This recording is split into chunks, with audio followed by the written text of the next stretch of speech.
cardiovascular, sea donde se encuentran involucradas. Va a ser una de las perspectivas que vamos a ver dentro de la teoría de estos días, estas semanas. ¿Okay?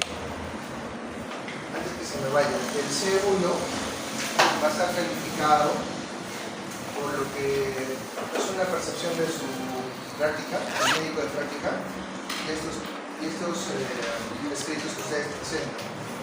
De manera rápida, entre los ordenadores veo bastante dedicación a algunos y otros ya así como que, la mañana tenía, ¿no? Y lo he hecho rápido. Entonces, yo tengo que hacerlo bien porque esto, yo no lo realizo, lo voy a realizar la doctora Tapia, la doctora Tapia le gusta leer, saca sus conclusiones. Entonces, yo les recomiendo que les voy a avisar cuándo va a ser el C1 o cuándo van a ser las notas para poder valorar. Entonces, dentro de este estudio del eje, muy importante, vamos a ver lo que es la tiroides, algunas cosas importantes. Logramos identificar dentro de esa imagen, digamos, como bien lo saben, hay varios factores liberadores que se encuentran a nivel del hipotálamo, y esto por la circulación que se presenta a nivel de la irrigación, tanto de esa estructura neuronal, van a pasar a la glándula pituitaria, y de ahí, por todo el contexto también relacionado a la irrigación, van a distribuirse en todos estos órganos como son las glándulas suprarrenales, la glándula tiroides, los testículos, los ovarios, las mamas, el hígado, ¿no? En general.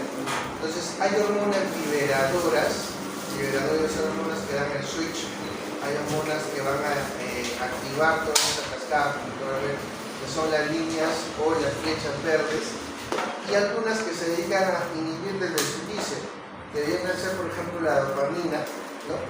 Que te van a inhibir lo que viene a ser la prolactina, la hormona del crecimiento, y el otro está relacionado también a dónde estructuralmente se encuentran. Ustedes logran ver, todas ellas se encuentran en la hipófisis anterior. Entonces hay que ver también y considerar que sus cuerpos, los cuerpos neuronales, se encuentran no en la hipófisis, no se encuentran en la parte superior. Tener en consideración el eje de la hormona tiroidea sobre todo. Entonces hay un factor liberador y luego hay un factor que se encuentra a nivel de la hormona liberadora de la tiroides, de la hormona tiroidea, y la TSH, ¿no? La hormona estimuladora de la glándula tiroides. Entonces es un contexto verde que viene a ser derivación cuando esa va a nivel del hipotálamo. Pero que no quede solo en la gráfica, sino que también quede en el contexto de que es una estructura anatómica. Entonces nos vamos a anatomía, que ya llevaron, me están llevando, chequen, y cualquier evento mecánico, cualquier evento fisiopatológico que se presente en esta estructura, hablamos de una hemorragia, hablamos de un cesariamiento, a eso, porque recuerden que esta estructura se encuentra ¿dónde? En la silla turca. Entonces cualquier lesión por algún procedimiento, por ejemplo cuando van a hacer macroadenomas en general, van a entrar ahí por la parte de las fosas nasales, o sea, todo procedimiento general, fracturas, fisuras de base de cráneo, derrames, aneurismas, o sea, todo contexto orgánico que se vaya a presentar ahí va a tener problemas. Falta de irrigación, por ejemplo, ¿cuál es una de ellas? El Sheehan, ¿no? Y cuando no hay una buena irrigación también eso va a estar involucrado. Entonces, teniendo en consideración ello, vamos a ver de alguna manera dos puntos. Uno viene a ser relacionado a la estimulación y producción de las hormonas tiroideas por la glándula tiroides, que viene a ser el T3 y T4. Como ustedes ya saben, estas son desarrolladas en la glándula tiroides, que se encuentra en la parte anterior, cervical, que tiene mucho cuidado en la irrigación, y que también, que no quede solo como esa imagen que lo presenta, sino que se encuentra en un área anatómica que puede ser plausible de alguna complicación orgánica o algún trauma externo. Por ejemplo, ayer, bueno, por ejemplo, en cualquier momento que haya ocurrido un paciente que no pueda respirar, ¿qué procedimiento le realizan? Tratan de intubarlo, porque si la vía de obstrucción tiene una obstrucción de vía, ¿qué hacen? Una traqueotomía. Si no tienen en consideración la tiroides o no hay un conocimiento sobre ello, pues definitivamente se puede generar una lesión a nivel de la glándula tiroides. Si es joven en general, va a producir alteraciones a ese nivel. Otro problema importante dentro de este contexto es los pacientes que vienen con arritmia. Cuando vienen los pacientes con arritmia y no sabes qué arritmia es, ¿qué le das? Por ejemplo, ustedes vienen un paciente con arritmia. Cualquier tipo de arritmia. Cardiotónico. ¿Qué le van a dar? No saben nada de cardiología, digamos. Tanatosis. ¿Qué le van a dar? ¿Le van a dar? Cardiotónico. Amiodarona, ¿no? Ya, pum. Y ahí se desencadena un proceso relacionado a la glándula tiroides. Entonces, eso hay que tener en consideración. Fuera de ello, entonces, hay tantos factores externos como factores orgánicos o traumáticos. Cayendo en su moto y la baranda del peaje baja. Gracias. Entonces, lesión por aplastamiento. Todo ese contexto relacionado a ese punto, con una angina de Ludwig, con toda invasión, imagina, ¿no? Secreciones purulentas en general, hipercontinuidad e infección, glándula tiroides. Entonces, componentes orgánicos externos, componentes traumáticos, en general van a comprometer ese glándula tiroides. ¿A qué se dedica? Como ustedes ven ahí en la imagen, a la producción de hormonas tiroideas T3 y T4, generalmente la T4 que se encuentra en mayor proporción, ¿no? Casi un 80%, y el 20% la T3. La T3 es mucho más activa que la T4, ¿cierto? ¿Se acuerdan? Bueno, ahí solo mencionan dos puntos, que es de termogénesis y metabolismo, pero hablar de sus relacionados a sus funciones son muchísimo más. La T3 parte de la tiroides y parte de la derivación de T4 en tejidos periféricos. Recuerden que estas van variando, por eso que ahí hay un medicamento que ayuda también a lo que es esta conversión, la anula, dentro del tratamiento. La T3 y la T4 son una proteína transportadora. ¿Cuál es una proteína transportadora? Ahí se encuentra con esas siglas TBG, que es la globulina transportadora de hormonas tiroideas. Obviamente está en inglés. La transritenina, solo la T4 y la albúmina. ¿Okay? La producción disminuida y o destrucción de esta me va a producir un hipotiroidismo. Las enfermedades multiorgánicas graves, hepatopatías crónicas y nefrosis, bueno, las nefropatías, pueden causar disminución de T4 y T3 totales con concentraciones libres normales. La producción excesiva le va a llevar a una tirotoxicosis. Obviamente, cuando es tirotoxicosis hay una manifestación clínica involucrada. El paciente viene con varios contextos relacionados al punto. Y lo que viene a ser el hipotiroidismo, hay que tenerlo en consideración en el contexto del embarazo, estrógenos, tratamiento de cuando presenta hepatitis, trastornos hereditarios que pueden causar concentraciones mayores de T4 total. ¿Okay? Entonces, las dos monedas que vamos a ver, hipotiroidismo y hipotiroidismo. Hay dos cosas que hay que diferenciar. Uno es hipotiroidismo y uno viene a ser tirotoxicosis. ¿Alguien sabe la diferencia? ¿Hay alguna diferencia entre hipertiroidismo y tirotoxicosis? Hipertiroidismo, ¿qué es? Aumento de hormonas, T3 y T4 aumentado. ¿Y tirotoxicosis qué es? Aumento de hormonas T3 y T4, pero con manifestaciones tanto de signos y síntomas. Tirotoxicosis viene a ser la máxima expresión de un hipertiroidismo. ¿Ok? Vamos a ver una de las caras de la moneda, que es hipotiroidismo. Es un cuadro, cuando se va al coma hipotiroidea, es un cuadro muy deleterio. La mortalidad está muy alta. El hipotiroidismo está definido como el déficit de secreción de hormonas tiroideas, pero algo muy importante, es más frecuente en mujeres y mayores de 60 años. Es más frecuente en mujeres y mayores de 60 años. Las causas. Creo que ahí está claro la pregunta de examen, ¿no?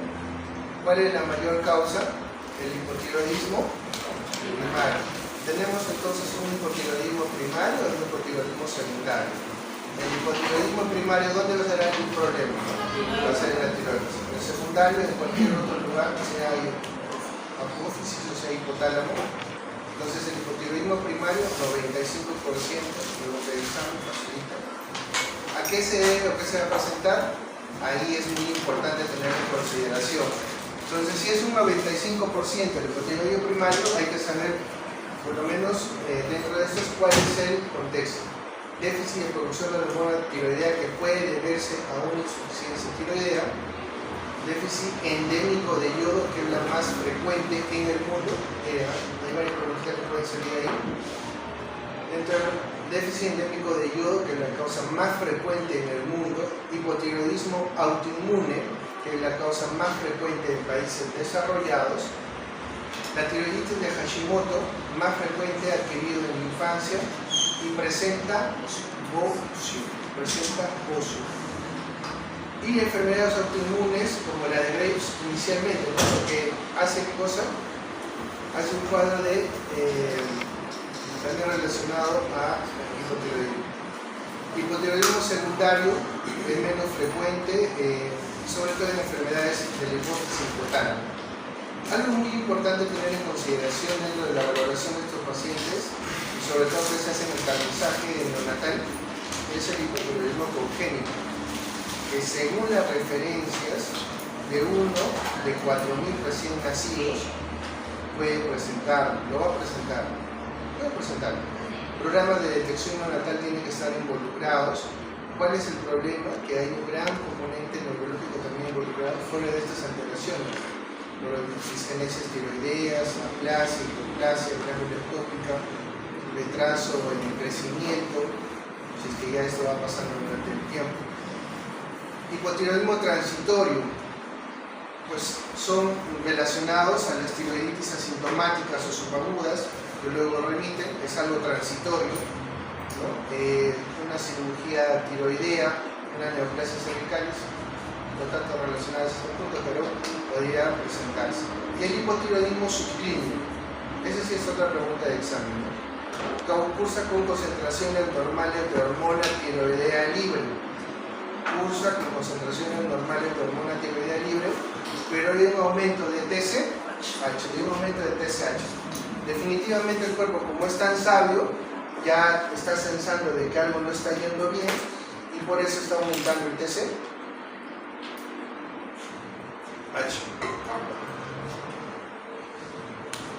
¿Ok? Entonces, el problema es que no se producen suficientes hormonas, tanto de la glándula pituitaria, eso va a llevar, ese sería el hipotiroidismo primario y secundario. Ese es el hipotiroidismo secundario, ¿no? Y la tiroides no es estimulada por la glándula pituitaria para producir niveles suficientes de hormonas, ese es el hipotiroidismo secundario. O sea, todo este contexto es hipotiroidismo secundario. Esto creo que quedó claro, ¿no? Hipotiroidismo secundario, hipotiroidismo primario. Hay un error, por favor, hay que tener en consideración la evaluación. Entonces, nuevamente, para recalcar, ya se dieron unas preguntas similares en las anteriores diapositivas. Causas de hipotiroidismo primarias. La deficiencia de yodo es mayor frecuente en ¿dónde? A nivel mundial. Eso tenerlo en consideración. ¿Y en países desarrollados cuál es? La tiroides de Hashimoto. Entonces, como ustedes logran ver, si previenen pregunta de examen igual, dentro de las primarias, la más importante, dentro de las primarias, la más importante y la más frecuente es el hipotiroidismo autoinmunitario, la tiroides de Hashimoto, ¿cierto? La tiroides de Hashimoto es autoinmunitaria. pituitaria? No. Sí. Entonces, eso que no quede dudas, ¿ok? Hay unas iatrogénicas, por ejemplo, tratamiento con yodo 131, una tiroidectomía subtotal o total, algunas que les he comentado, radiación externa del cuello por linfoma o cáncer, y esta hipotiroidismo por fármacos. Por ejemplo, yodo excesivo, incluido los medios de contraste que contienen yodo y la amiodarona. Caso clínico que pueda venir en el examen y de pronto venga alguno de estos fármacos, va a estar involucrado la amiodarona o medicación que tenga yodo. Miren qué más, litio, obviamente fármacos antitiroideos, ¿no? Interferón y otras enzimas y sunitinib. Bueno, en realidad son nuevos fármacos que están involucrados, ¿no? Hipotiroidismo congénito puede ser por una agenese o una ectopia y mutaciones de alguna de ellas. Deficiencia de yodo, trastornos infiltrativos, muy importante que se presenta en la amiloidosis, por ejemplo, la sarcoidosis, que también están involucradas. Hoy una sobreexpresión de algunas enfermedades propias de la etapa infantil. O hipotiroidismo primario, transitorias. Tener en consideración porque eso también está preguntando. Dentro de las transitorias podemos una tiroiditis subaguda o una después del tratamiento con yodo 131 o una tiroidectomía subtotal en la enfermedad de Graves. Subtotal, no va a ser total, es subtotal. Las secundarias, un hipotiroidismo por unos tumores, cirugías o radiación de la hipófisis, lo que estaba mencionando, trastornos infiltrativos, un síndrome de Shiga, traumatismo de forma genética de deficiencia de hormonas artificiales combinadas. ¿Okay? Enfermedades hipotalámicas como tumores, traumatismos y otros trastornos infiltrativos idiopáticos, que lo que hemos resumido es que en esa estructura que tenemos a nivel del sistema nervioso central, cualquier componente orgánico, cualquier componente o nox externa también lo van a presentar. ¿Cuáles son las manifestaciones clínicas ya estudiadas por todos ustedes? Demasiado. Ahí son muy pocas, ¿eh? Son más. En su práctica le van a pedir como 20. Igual en el área virtual que me estaban comentando, probablemente no se haya actualizado bien. Hay una revisión acerca de estas patologías y menciona unas 15 a 20 manifestaciones clínicas. Lo más importante a tener en consideración es que nuestro motor o la hormona que se encarga de socializar se encuentra disminuida. El paciente va a presentar letargo, dificultad para concentrarse, mala memoria, la voz va a ser un cuadro que en las damas va a tener, le va a llamar mucho la atención porque va a tener una voz disfónica, la piel va a haber una sequedad del pelo y la piel, va a haber disnea por el componente cardíaco involucrado, intolerancia al frío, calambres musculares, va a haber un estreñimiento, aumento de peso involucrado. En general, la mayoría de la bibliografía te muestra estas manifestaciones clínicas como algo que se podría superar. Sin embargo, hay que ver algo muy importante, que esto es manifestaciones clínicas para que ustedes puedan valorar al paciente y darle un tratamiento. Pero cuando viene en coma mixedematoso, eso es otro contexto. Es como si acá se quemó el fusible y se tiene que cambiar, pero cuando viene un coma mixedematoso, prácticamente todo está muy deprimido, y para poder darle y seguir con ese contexto de la mejora de todos los órganos de choque, pues es muy deletero. Y acá viene el problema. Como hemos visto, este es un espectro de manifestaciones clínicas que uno tiene que identificar. Por eso ustedes están ahorita viendo este tema, porque detrás de ese paciente que presenta por lo menos 2 o 3 de esos síntomas y signos que puedan manifestar, ustedes tienen que darle tratamiento y el diagnóstico rápido. Entonces, aumento de peso, voz disfónica, sequedad de piel, disnea, intolerancia al frío, calambres, en general, podrían valorar antecedentes y todas las causas que ustedes pueden asociar, puede estar involucrado. Porque cuando ya se muestra ese punto, es porque ya hay algunos órganos que vienen a ser alterados. Y si esto progresara, el daño a esos órganos prácticamente es mucho más deleterio. Entonces, ¿quién está perjudicado ahí? La parte hemodinámica y dentro de ellos el tema del sistema circulatorio. Que el paciente, de persistir, puede llegar a un cómodo hematoso y va a presentar bradicardia.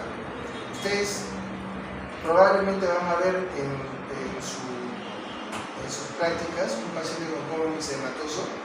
Esa bradicardia no es tan fácil de manejar. El paciente con bradicardia, ¿cuánto es la frecuencia cardíaca para la bradicardia? Menos de 60. Una bradicardia severa con 30. El paciente que tiene una bradicardia de 45 o 30 no es tan solo bradicardia de 30 o 40. Es un contexto de que la macrocirculación, tú estás viendo la macrocirculación, estás viendo 30, 40, estás viendo que hay una presión, una hipotensión. Pero el tema de la microcirculación, la microcirculación no está llegada adecuadamente al cerebro, al corazón. De pronto sacas enzimas cardíacas y el paciente está infartándose. La parte neurológica, cuando el paciente en el mejor contexto mejora, no va a ser lo más adecuado. Entonces, fuera de ese contexto que es uno de los más deleterios, también se va a ver hipertensión diastólica leve, prolongación de la fase de relajación de los reflejos tendinosos que se van a encontrar abolidos, las extremidades periféricas van a estar frías, puede haber, el bozo puede o no palparse, los pacientes pueden presentar síndrome de túnel carpiano, esa cardiomegalia, imagínense una cardiomegalia asociada a una bradicardia y encima con derrame pericárdico. Paciente con disnea progresiva, aumento de peso, línea progresiva, mujer, en general, con los síntomas que hemos visto, acude y de pronto bradicárdica, le sacas un electrocardiograma y en el electrocardiograma ves complejos pequeños, ¿qué te hace pensar?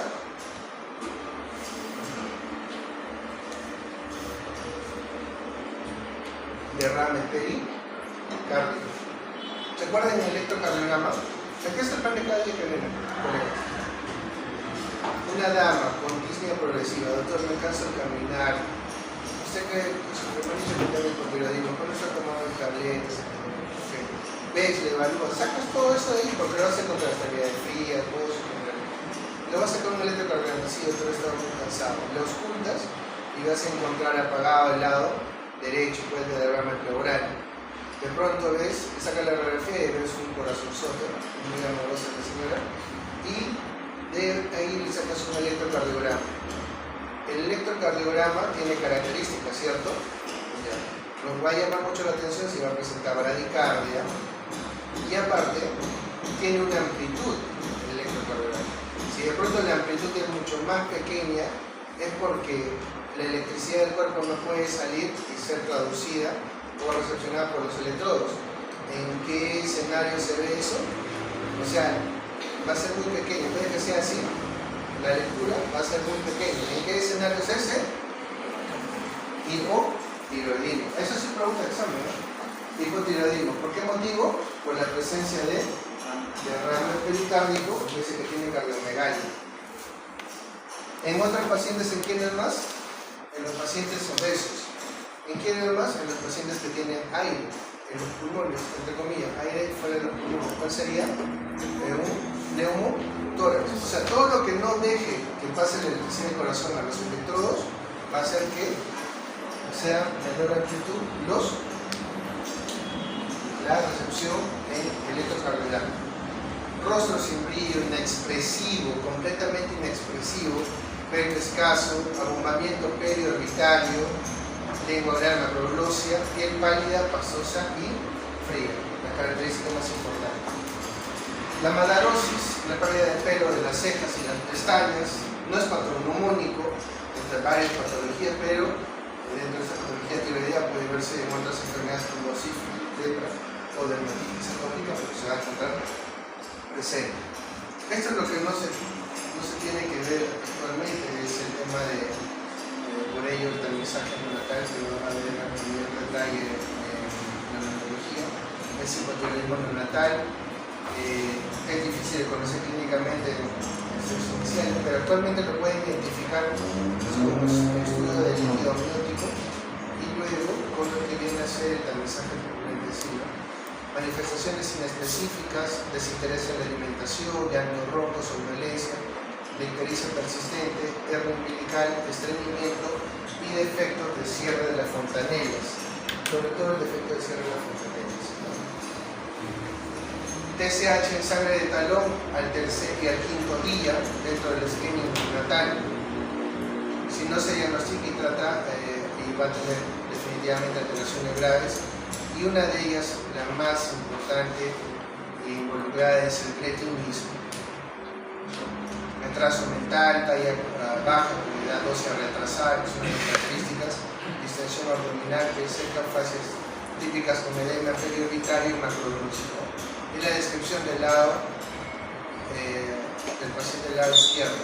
Ese contexto de cretinismo está asociado también con, cuando lo mencionan en la bibliografía y le van a hacer la descripción de un caso clínico, esa es la que más resalta, con talla baja, con edad ósea retrasada y retraso mental, obviamente fuera de las otras características que es más que obvio que lo hemos estado viendo en lo que es hipotiroidismo. La información que acá sí es importante, que hay que sacar el TSH en sangre de talón entre el tercer y quinto día. El contexto posterior es obviamente deletéreo, ¿no? El diagnóstico, una disminución de T4 sérica en todas las variantes. La TSH se va a encontrar obviamente elevada, es un marcador sensible a un hipotiroidismo primario, pero no para la funcional. Los anticuerpos contra la peroxidasa tiroidea. En la tiroiditis de Hashimoto, que es una de las principales, ¿cierto? ¿Por qué es? Porque es un contexto inmunitario. Es por ello que acá sí, teniendo en consideración ello, los anticuerpos contra la peroxidasa tiroidea se encuentran aumentados, más del 90% de individuos con hipotiroidismo por factores autoinmunitarios. Esto está relacionado definitivamente con enfermedad metabólica, va a haber un aumento del colesterol y se va a presentar un grado de anemia. Esto es lo que les comentaba, hallazgos electrocardiográficos. La mayoría de los pacientes, ¿cómo es el abordaje de un paciente en un hospital en emergencia? El paciente va a venir y te va a decir que tengo un hipotiroidismo. Va a venir por problemas. Uno de los problemas por los que han venido esos pacientes es por sensación de debilidad, cansancio y disnea. Eso es lo que le va a traer. Y cuando tú sigues el logaritmo de disnea, ¿qué tienes que sacar? Exámenes relacionados con la radiografía, consultas, y con la fascia que le ves y demás, le vas a tener un electrocardiograma.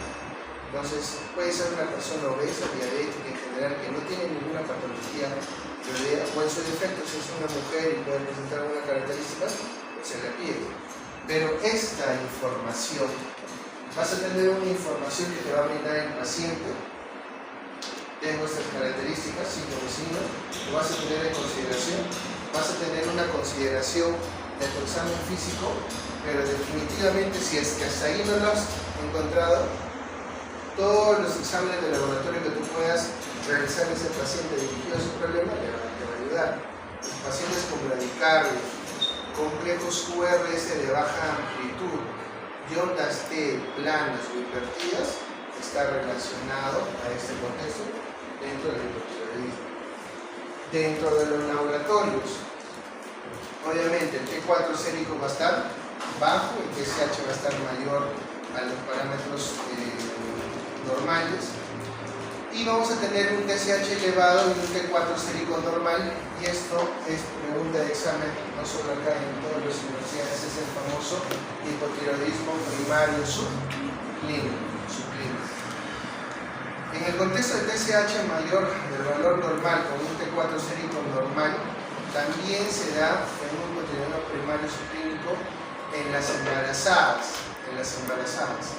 Ojo, en las embarazadas hay mayor riesgo de insuficiencia cardíaca y mortalidad cardiovascular, sí, porque ellas cuando están en la gestación, ¿cuánto tienen de gasto cardíaco adicional? Un 20%. Entonces, el seguimiento por parte de endocrinología se tiene que tener en consideración. Ese contexto de dar tratamiento no es una receta, es individualizado. Es individualizado. Entonces, después de una valoración individualizada de la gestante, se va a ver el inicio de un tratamiento. No a todos se da. Embarazo. Afecta de manera adversa el desarrollo neuronal del feto, ya lo hemos visto. El tema del hipotiroidismo clínico, ya desarrollado con la titulación de los anticuerpos contra el peróxido de tiroideo, son positivos, TSH mayor del rango referencial específico del trimestre. Entonces ya es otro componente del trimestre. Hay que controlar los niveles de TSH cada 4 semanas hasta la mitad de la gestación y al menos una vez cerca de la semana 30. Considerar el objetivo terapéutico con TSH en la mitad inferior de un rango de referencia específico del trimestre si no hay un rango específico disponible hasta mayor de 2.5 miliunidades por litro. En líneas generales, esta valoración tiene que ser multidisciplinaria, no es una receta, lo tiene que valorar el endocrinólogo, el ginecólogo con la mejor conducta para estos pacientes. Es un contexto específico de la gestación. Ese tema lo van a ver en lo que es ginecología junto con diabetes gestacional. Es un tema que no es una receta para todos. Actualmente lo están valorando con sesiones o juntas médicas para el mejor contexto del paciente. Es una valoración conjunta. El tratamiento. El tratamiento casi es muy importante. Adultos menores de 60 años sin cardiopatía se tiene que iniciar con 50 a 100 microgramos de levotiroxina al día. 50 a 100 microgramos de levotiroxina al día. ¿Ya? ¿Y cuál sería la diferencia? Definitivamente aquí el contexto más importante nuevamente es la parte cardíaca. Si yo estimulo demasiado el corazón con esta hormona, puede presentar el paciente un contexto de falla cardíaca e incluso llevar a un infarto. Por eso el tema de la cardiopatía acá se encuentra involucrado. Ancianos o individuos con coronopatía documentada, dosis inicial de levotiroxina de 12.5 a 25 microgramos al día. Y los ajustes, eso es lo que paran haciendo endocrino, comienzan a aumentarle un cuarto de tableta, media tableta, cada 6 a 8 semanas, cada mes o a los 2 meses. Y si ven que hay alguna complicación igual, se vuelve a valorar.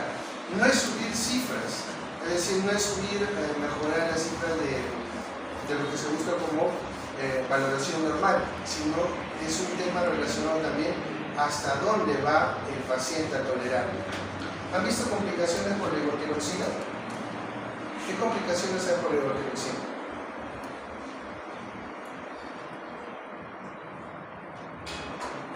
Porque es un fármaco igual, ¿no? Y ese fármaco, aquí siempre nos tiene que llamar mucho la atención cuando hay un fármaco. Si hay un fármaco que lo venden, y ahora con las leyes que quiere sacar el Congreso, que lo van a vender hasta en la ferretería, entonces esos fármacos que van a venderlo hasta en la ferretería, pues son fármacos que generalmente no, entre comillas, no produciría tanto daño como cuáles. La verdad que no se me ocurre ninguno, pero todos son fármacos que pueden producir mucho daño. Coloque un ejemplo. Por ejemplo, paracetamol, que es un fármaco que tener en consideración, es una presentación, ¿no?, de efervescencia, es una presentación de una tableta grande, general. Pero las tabletas más pequeñas, en las cuales pequeñas concentraciones, pese que tiene aditivos e insumos asociados y que se brindan cuarto de tableta, media tableta en general, pues definitivamente hay que tener mucho más cuidado. Entonces, esos cambios, nuevamente, en el contexto de un paciente, se tiene que valorar si tiene cardiopatía o no tiene cardiopatía dentro de la valoración. No se tiene que forzar hasta llevar números, por eso en la mayoría de los contextos no se mejoran los números, se mejora la calidad de vida del paciente. Porque si yo voy a estar mejorando números, voy a estar a lo mejor deteriorando al paciente en vez de ayudar. Para la bibliografía se ajusta en incremento de 12.5 a 25 cada 6 a 8 semanas, valorando cada una de ellas, puede disminuir o aumentar. Al comentario con respecto a la levotiroxina, la levotiroxina te produce rash, te produce una reacción alérgica de hipersensibilidad tipo 1 y te puede producir también algún contexto relacionado a una plaquetopenia general involucrada, hasta alcanzar concentraciones normales de la hormona.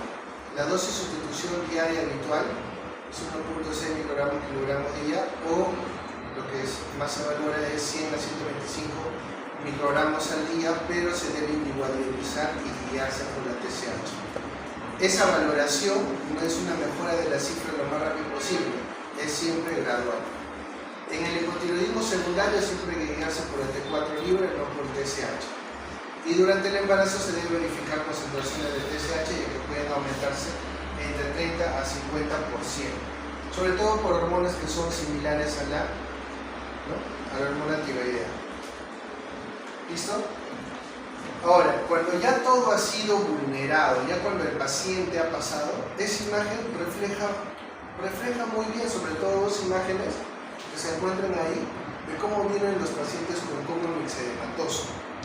Cuando el paciente no ha tenido un tratamiento regular, un seguimiento paulatino y ha sido adecuadamente valorado, esos órganos, sobre todo la parte neurológica y la parte cardiovascular, ya están muy comprometidas. Entonces, el coma mixedematoso, hay compromiso neurológico, avanza hacia un trastorno hipotérmico, metabólico, se encuentra estuporoso, se acompaña de depresión respiratoria. Por eso esos pacientes de ahí se encuentran intubados. ¿Qué factores predisponen? Infecciones, administración de narcóticos, traumatismo y exposición al frío. Entonces, paciente adulto mayor con antecedentes de hipotiroidismo, con inicio de tratamiento de 25 microgramos de cilitro, inicia con cuadro de infección respiratoria, tiene poco apoyo familiar, vive en la calle, acude por emergencias con trastorno de sensorio. ¿Su diagnóstico cuál es? Hipotiroidismo subclínico, hipotiroidismo primario o coma mixedematoso. ¿Cuál es? Se encuentra en coma mixedematoso. Cuando te mencionan dentro de un espectro del hipotiroidismo con compromiso neurológico y cardiovascular, en ese contexto neurológico y cardiovascular, ya se encuentra en coma mixedematoso. Entonces, un poco acerca del coma mixedematoso. El coma mixedematoso es una emergencia médica, tratamiento en general por desgaste forzar. Definitivamente se le hace un estrés de glucocorticoide, se le coloca hidrocortisona 100 miligramos cada 8 horas intravenoso y se le da, no es el dosis que le damos a los pacientes en general dentro de la titulación cada 6 a 8 meses, que sería 25, 50 o 100, se le da hasta 400 microgramos. La presentación intravenosa hay en el país, ¿alguien sabe? ¿Hay en el país? ¿No? Si en algún momento llegó, la mayoría de la presentación es vía oral. Entonces a estos pacientes, en algunos contextos se le da esa cantidad de 400 a dosis de 800, porque la farmacocinética también se encuentra alterada. ¿Por qué le dan intravenosa? Porque la farmacocinética ya no necesita pasar por el tracto gastrointestinal. La levotiroxina, si tú le haces una mirada a ese tracto gastrointestinal, ¿cómo estará ese intestino, ese tracto gastrointestinal? Completamente edematoso, las paredes son mucho más gruesas, la capacidad de absorción va a ser ínfima, es decir, la absorción de la tiroxina es completamente errática, es errática. Por eso, algunos valoran entre 400, 800, dependiendo de cómo se encuentra el paciente. ¿Ya? Pacientes pequeños o mayores con enfermedad coronaria o arritmia, seguida de, y luego, esa es la dosis de ataque. No se vayan a olvidar, por favor, porque eso siempre lo van a ver. Hay una dosis de ataque de 200 a 400 microgramos y luego hay una dosis de seguimiento, ¿no? Cuando no tiene diagnóstico se le deja con la levotiroxina 100 microgramos al día y con 1.6 microgramos por kilogramo al día, el 75% de la dosis oral. ¿Listo? La iotironina de 5 a 20 microgramos intravenosos, seguido una dosis de mantenimiento de 10 microgramos intravenosos cada 8 horas hasta que mejore. Al momento se dispone de levotiroxina y se le da el estrés de glucocorticoide. Y el estrés de glucocorticoide. ¿Ya? ¿Cuáles son los principales contextos? Las complicaciones cardíacas.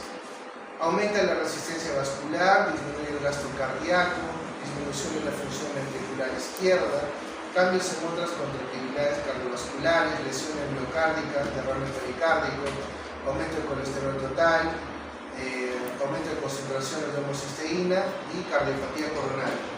Cuando ya llega el paciente en este escenario, fuera de que tú hagas algunas intervenciones como la intubación, miren, es bien complicado. ¿Alguien ha visto un paciente como esto? ¿No? ¿Ya? Llega el paciente con esta patología, llega este paciente y primero ustedes logran ver lo que hemos visto en el tema de hipotiroidismo. ¿Cómo está la lengua? Tiene una macroclosis importantísima. El paciente viene con depresión respiratoria y tiene con un colapso cardiovascular. Ese es el contexto del paciente. Depresión respiratoria, colapso vascular, colapso neurológico. Es un coma exedematoso. Tiene con una alteración y colapso metabólico asociado. Los trastornos electrolíticos están a flor de piel. ¿Qué es lo que vamos a hacer con el paciente? Fácil decirlo, intubarlo. Vamos a intubarlo porque tiene una depresión respiratoria. ¿Cuánto estará su saturación? Probablemente va a estar disminuida, pero algo muy importante, el trastorno ácido-base que va a tener este paciente. ¿Cómo estará? ¿Estará con una alcalosis respiratoria o una acidosis respiratoria? Está con una acidosis respiratoria. ¿Por qué? Porque está reteniendo CO2. ¿Okay? Eso de acá está definido como si fuera una vía aérea difícil. Para los que acaban de intubar o todavía no lo han realizado, realizar la intubación de este paciente es muy complicado porque la lengua prácticamente es la mitad de la boca. Entonces lograr visualizar las cuerdas vocales para hacer la intubación dirigida es muy difícil. Fuera de ello, el paciente puede fallecer durante el procedimiento, cualquiera de ellos, porque puede haber un reflejo vagal. Cuando tú haces la valoración por videolaringoscopía directa, ¿qué está produciendo? Está levantando la variécula. ¿Cómo venían estos pacientes? ¿Venían con taquicardia o bradicardia? Con bradicardia. Cuando entonces tú miras la parte del orofaringe, ¿qué produces?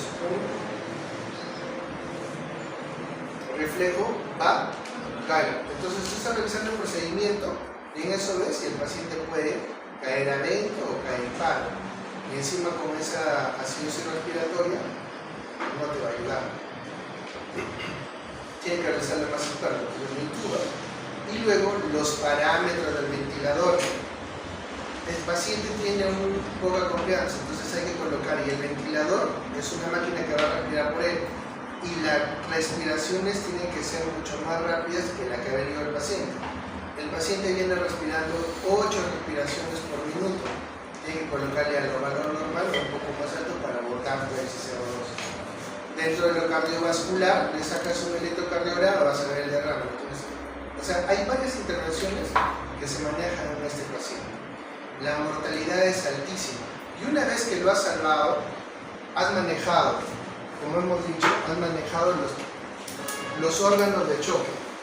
Colapso neurológico y respiratorio, ya lo manejaste. Colapso cardiovascular, le estás colocando inotropos en general para la mejora del y el colapso metabólico consiste en la administración de ese estrés de glucocorticoide, hidrocortisona a 100 miligramos cada 8 horas, es bastante, es un estrés glucocorticoide. El estrés de glucocorticoide que tienes que tener en consideración, como estamos frente a un colapso metabólico, ¿cómo estará el potasio? ¿No? Está bajo.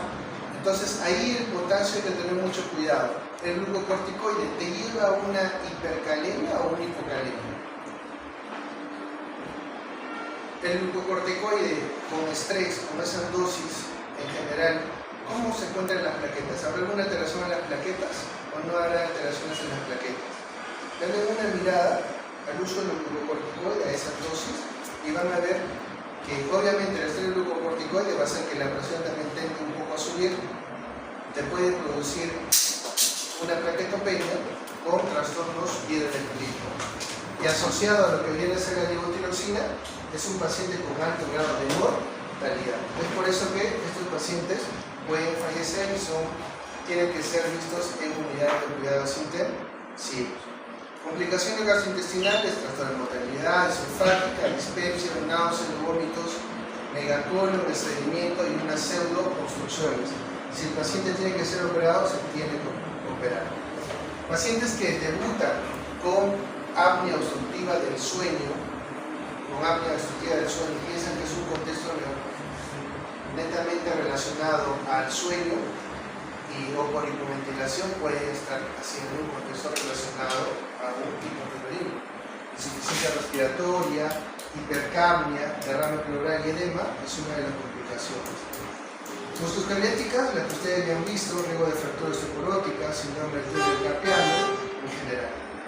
Complicaciones hematológicas, la plaquetopenia, ¿no? Por eso los moretones con facilidad, hemorragia, el sangrado prolongado, la anemia, la disminución de lo que viene a ser la absorción de diferentes micronutrientes y se va a expresar en la parte hematológica.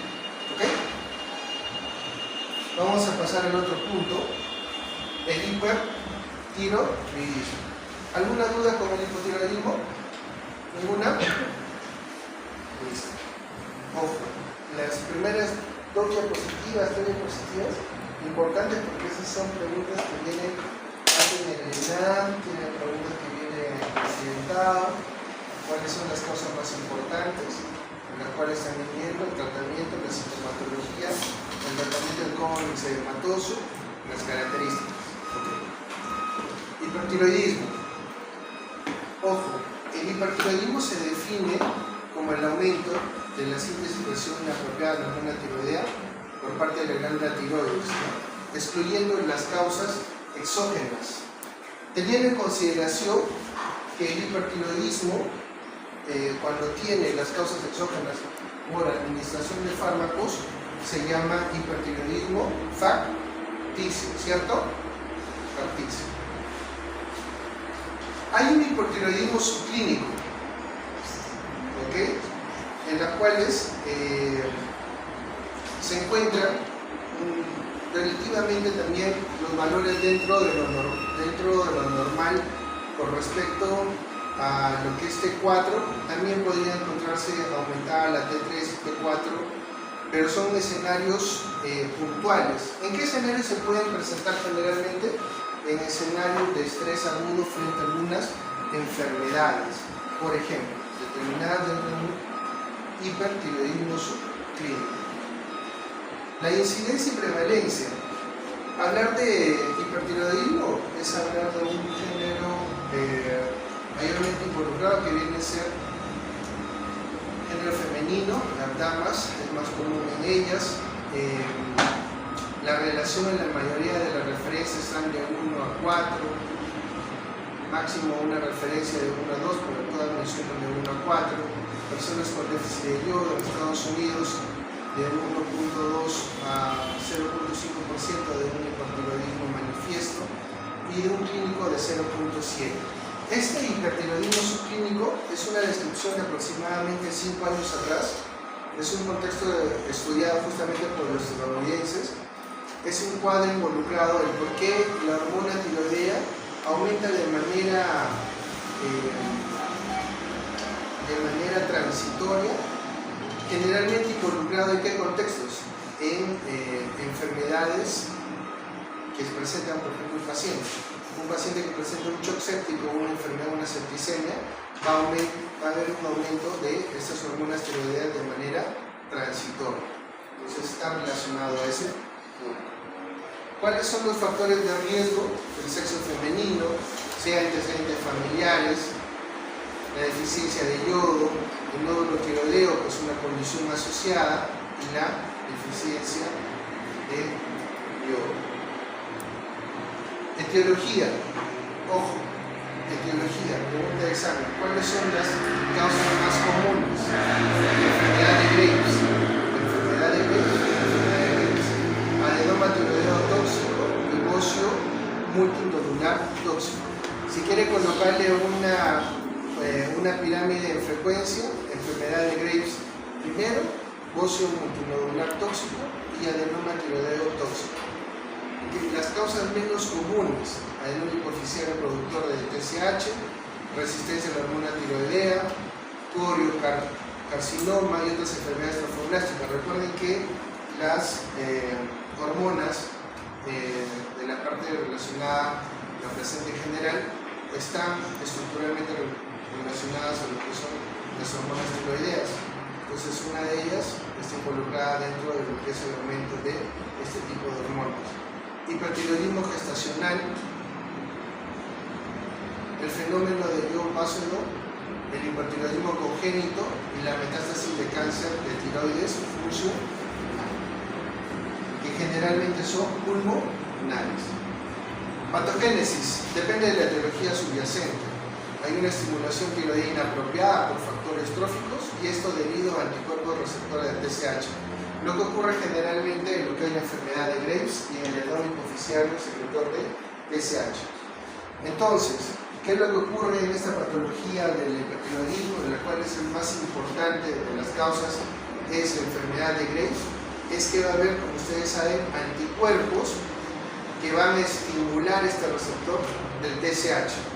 Entonces, dentro del diagnóstico hay que buscar estos anticuerpos denominados TSH, ¿no? También hay desarrollo de la autonomía tiroidea por mutaciones activadoras, como viene siendo el bocio multinodular tóxico, el adenoma tóxico o hipertiroidismo congénito. Dentro de la liberación de la hormona preformada en cantidades excesivas debido a daño autoinmune, infeccioso, químico u otro de glándulas tiroides, como viene a ser la tiroiditis postparto, tiroiditis subaguda, tiroiditis aguda, terapias inhibidoras del punto de control inmunitario, exposición a fuentes extratiroideas, endógenas o exógenas de hormona tiroidea, como es el cáncer de tiroides metastásico, funcional o suplementos, como el más importante dentro de ellos, de etiología o de presentación a nivel de la parte pulmonar. Manifestaciones clínicas. Dentro de las características es todo lo opuesto al hipotiroidismo, como ustedes ya lo saben, es intolerancia al calor, aumento de la sudoración, palpitaciones, fatiga, nerviosismo, ansiedad, falta de concentración, dificultades para respirar, pérdida de peso, temblor, debilidad, oligomenorrea o infertilidad en mujeres, disminución del libido en hombres. Esto es más frecuente en mujeres, por eso la mayoría de las manifestaciones es en damas. Ginecomastia, irritación ocular, dolor, hipopnea, oftalmopatía de Graves e hipertiroidismo apático. ¿Por qué esa? Porque es un rostro en general también un tanto inexpresivo.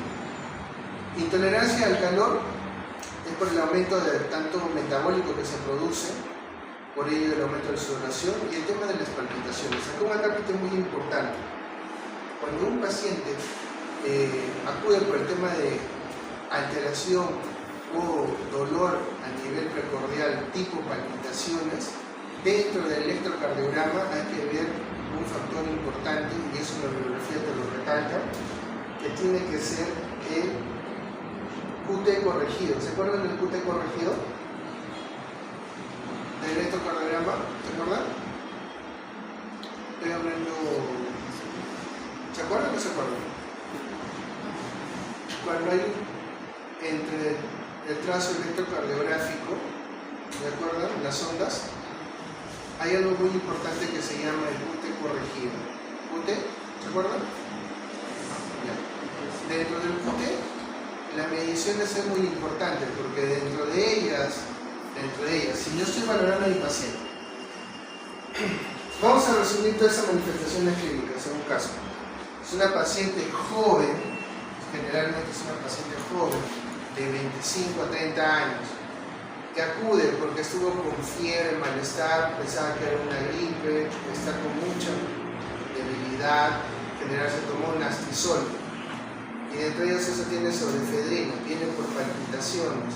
Tú lo valores y comienzas a ver que tiene pues hipertermia, que está con debilidad, le haces alguna valoración neurológica, y dentro de ellas lo más importante viene a ser la disminución o la debilidad muscular. Pero la debilidad muscular, ¿en qué áreas es? ¿Proximales o distales? En las áreas proximales. Entonces tú le pides al paciente, por favor, puedes tratar de sentarse luego de incorporarse, y el paciente no lo va a tolerar. ¿Se cansa al subir las escaleras? Sí, porque netamente hace uso de la musculatura proximal, también en la parte de los miembros superiores. Tiene temblor, es un temblor evidente, y a la hora que tú ves todo ello, ya te tiene que llamar la atención. Tienes que ver lo que va a alterar y va a comprometer la vida del paciente.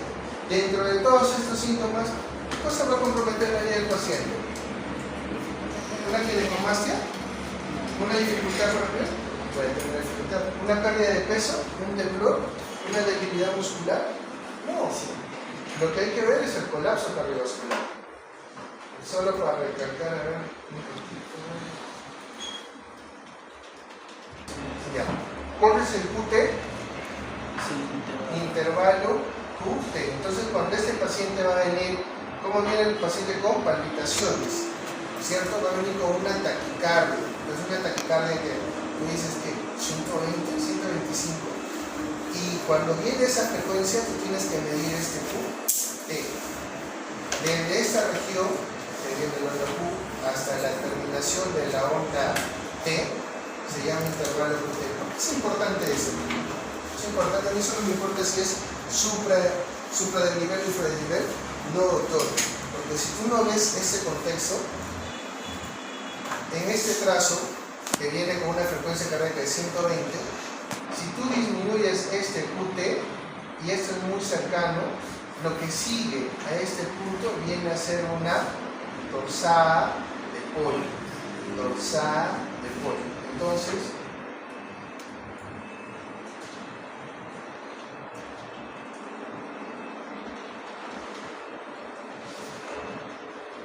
torsada de polio.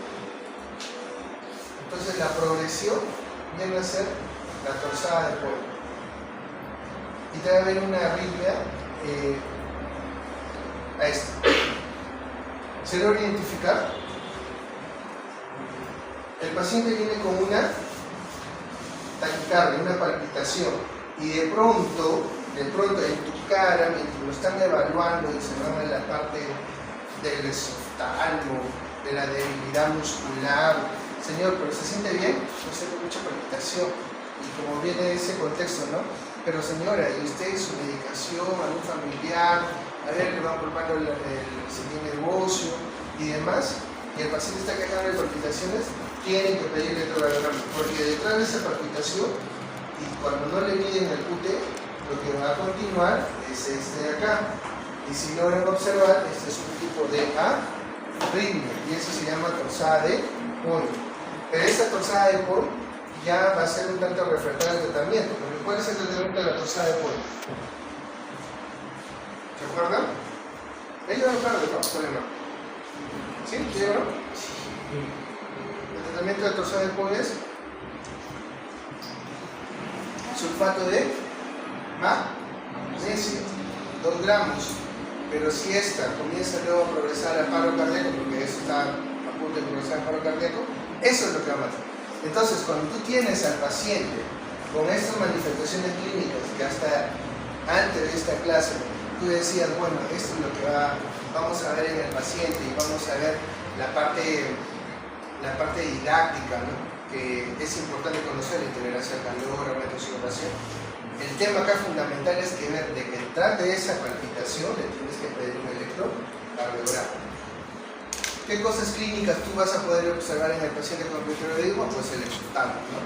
Algo muy llamativo en este tipo de pacientes, con ese tipo de expresión de mirada, en las cuales va a tener, nuevamente, creo que es más obvio, que ustedes van a tener que imaginar qué complicaciones puede ya tener ese paciente. Definitivamente ese paciente puede tener lesiones en la córnea, puede estar sufriendo de lo que es una queratoconjuntivitis, ¿no?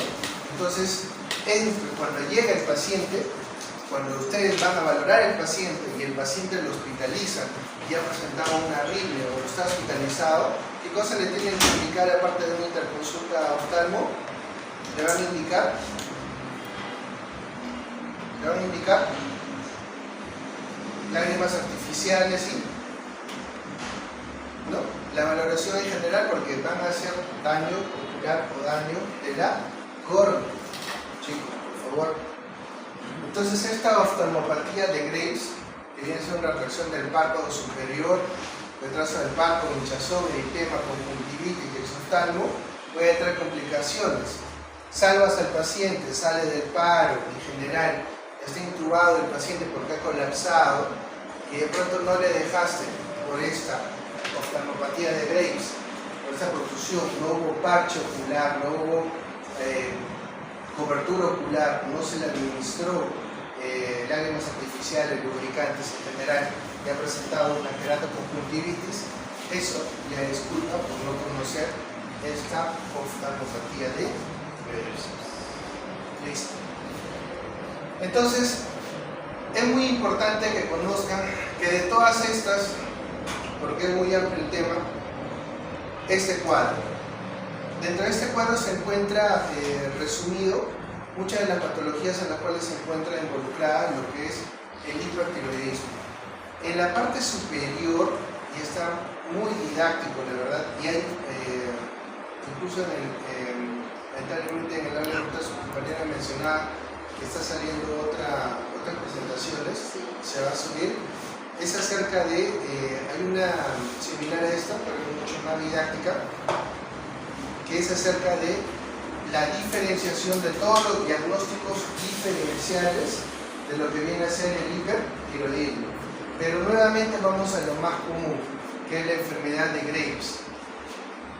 Se puede diagnosticar sin pruebas adicionales si la tiroide y el exoftalmo están agrandados simétricamente, o sea, por clínica, son los siguientes, pero de todas maneras siempre se pide su medicación. ¿Qué es lo que se ve?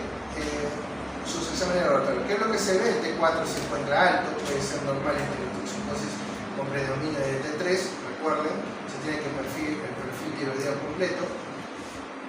Va a ser también alto el T3 y el escaneo de tiroides con captación de yodo radioactivo de 24 horas es de absorción elevada y distribución simétrica y homogénea. Y otros estudios que vamos a pedir, pues vamos a tener que censar el TSI. ¿Por qué vamos a censar el TSI? Porque ese es el anticuerpo, ¿cierto? Es el anticuerpo contra la parte de la tiroides. Entonces, si se encuentra alto, estoy frente a una enfermedad de Graves. ¿Qué es lo que están preguntando últimamente bastante? Es acerca de este punto. Doctores, es acerca de este punto. Es acerca de la captación del yodo radiactivo. Y ahí viene un contexto importante. Todo lo que son tiroiditis e ingestión exógena no captan yodo, o tienen una baja captación. El resto de patologías que ustedes puedan ver en cualquier otro libro, van a captar o van a tener una absorción de lo que es yodo radioactivo. Para esta diapositiva Como logran ver, todas las tiroiditis, miren ahí, tiroiditis indolora, tiroiditis subaguda, ingestión exógena de hormona tiroidea, es decir, farmacológica, todas ellas son de baja captación. El resto tienen una captación que puede ser incluso alta, como viene a ser la enfermedad de Graves. ¿Okay? En la ingestión exógena de hormona tiroidea, pues generalmente es alta, depende de la preparación. Obviamente el T3 y T4 se va a encontrar elevada, no necesita una captación de yodo, por eso es de baja captación, y la tiroglobulina sérica es muy baja o se encuentra ausente. ¿Listo? ¿Alguna duda con este gráfico? ¿Ninguna? Listo.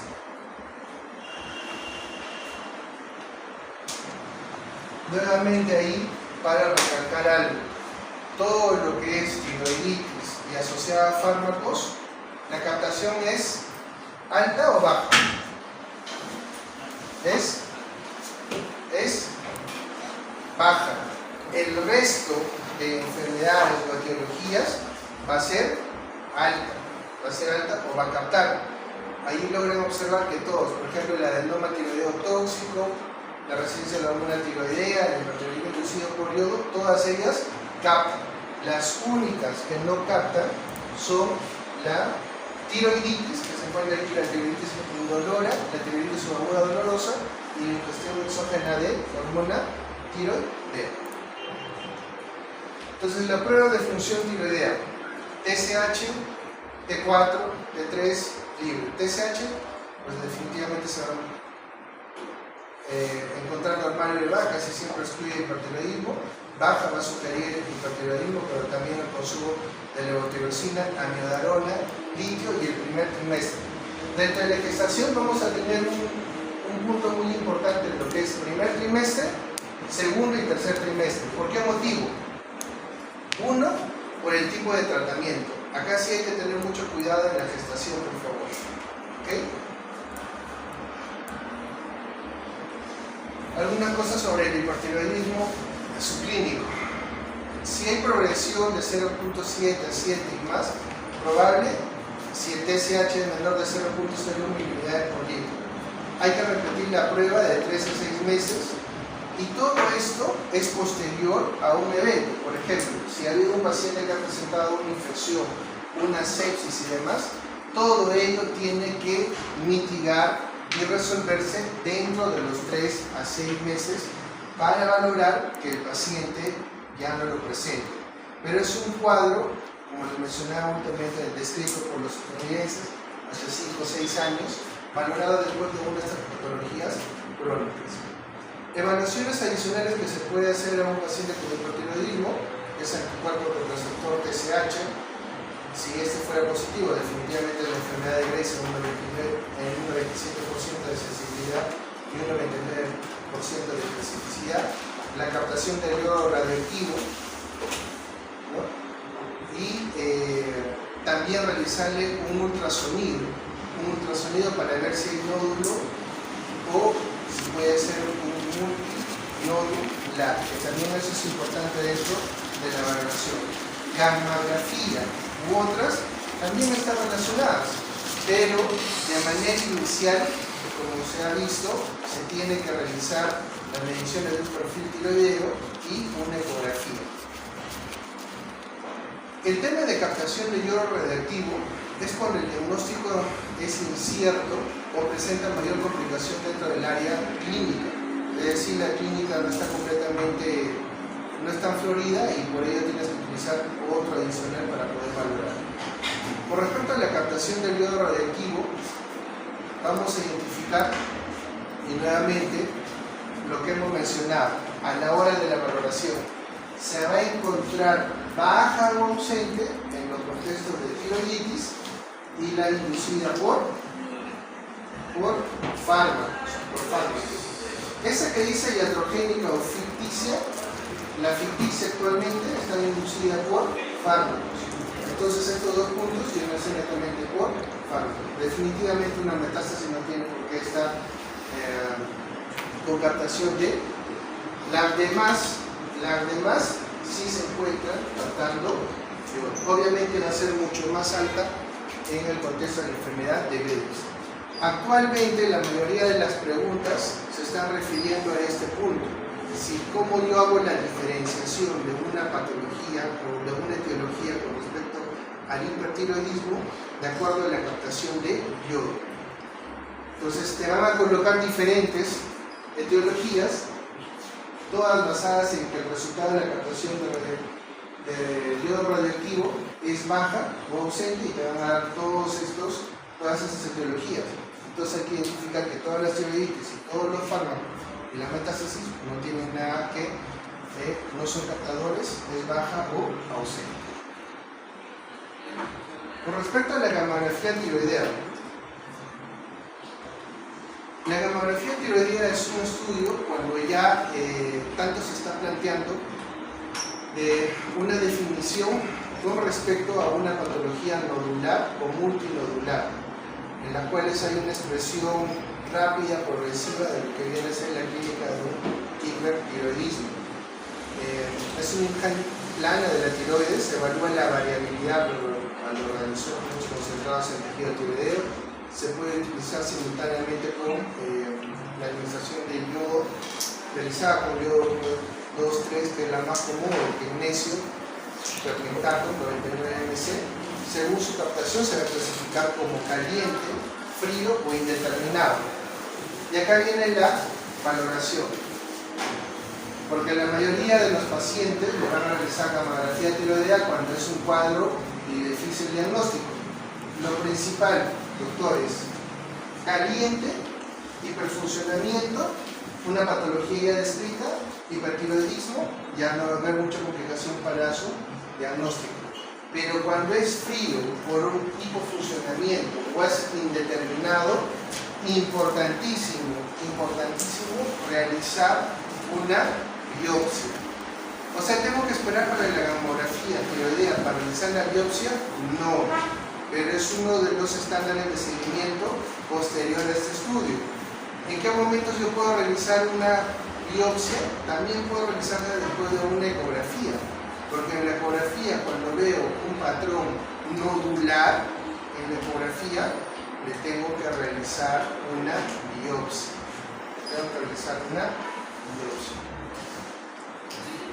Ultrasonido de tiroides. Y esto es lo que realizan en todos los hospitales. Por favor. Útil cuando el yodo radioactivo está contraindicado. ¿Le vamos a colocar yodo radioactivo a una embarazada?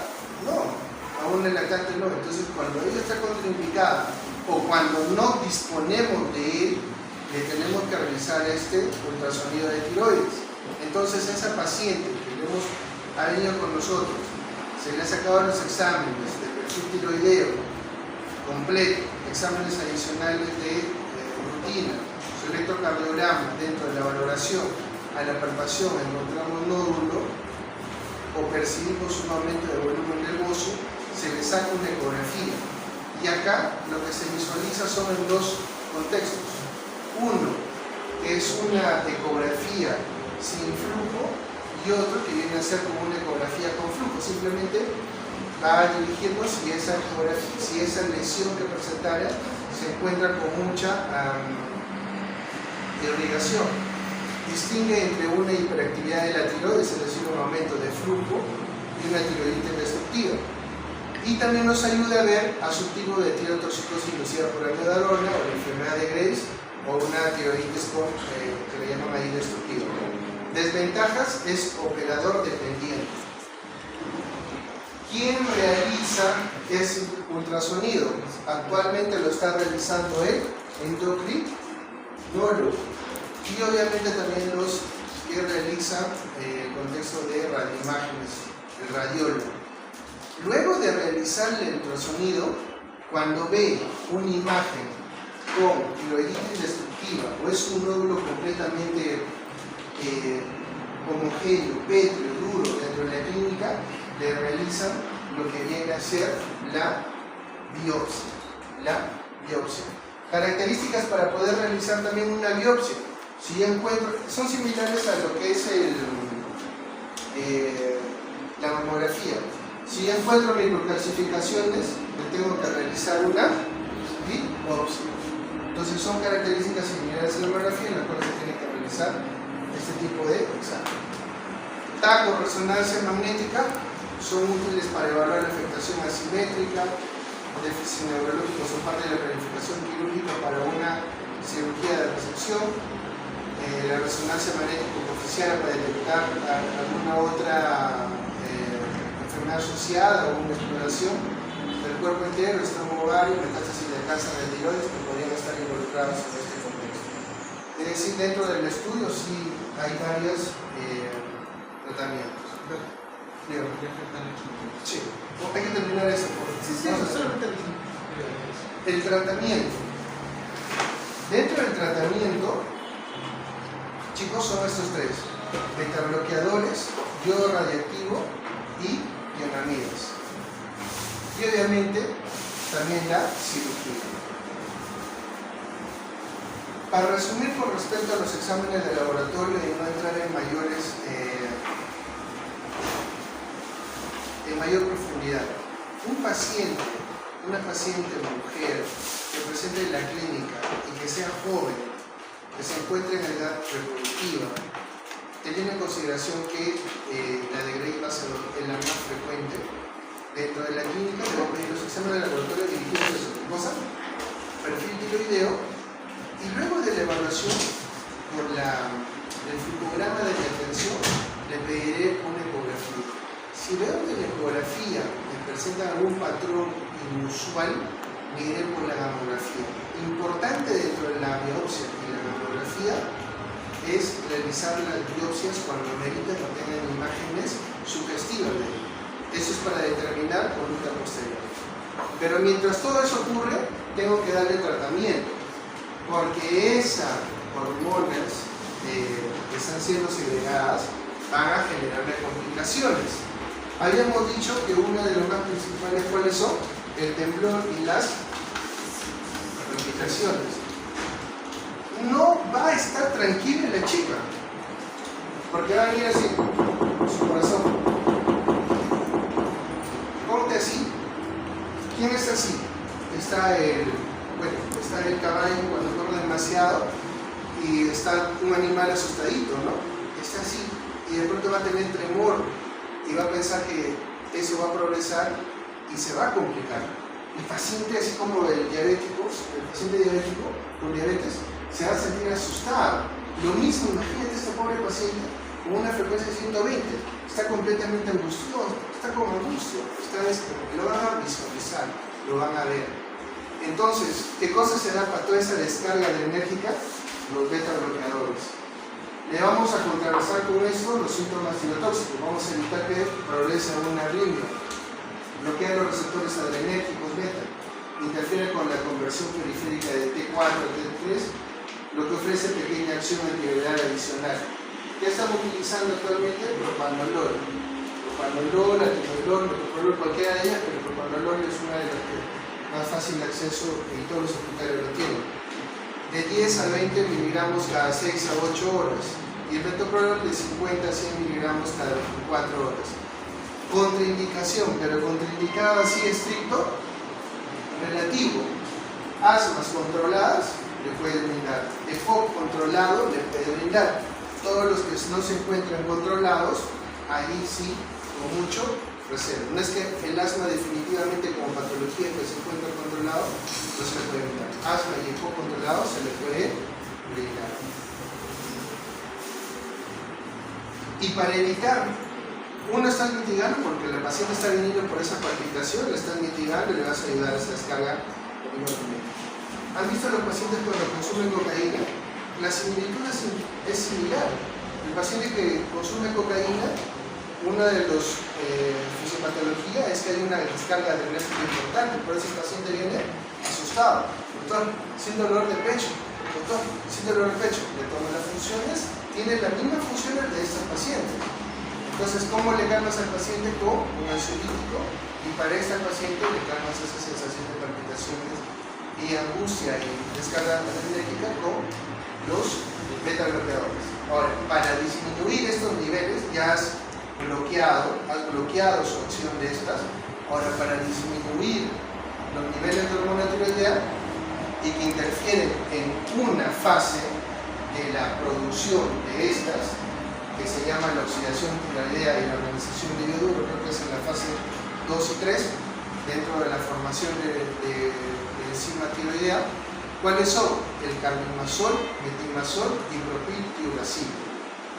¿Okay? Carbimazol y metimazol, ahí están las dosis, inicias con 20-60 miligramos al día, dividida en 3 a 4 dosis, o una toma alcanzando el estado tiroideo, bajar a dosis de 5 a 20. Ustedes lo tienen ahí, lo pueden utilizar como referencia. ¿Qué cosas puedo mencionar acá? En una gestante. En una gestante se va a utilizar iodonoxona. Entonces vamos a utilizar tionamidas. Y dentro de las tionamidas, acá sí un punto muy importante. Primer trimestre y segundo y tercero. El punto de corte es el primer trimestre. El propiltiuracilo se puede utilizar en el primer trimestre.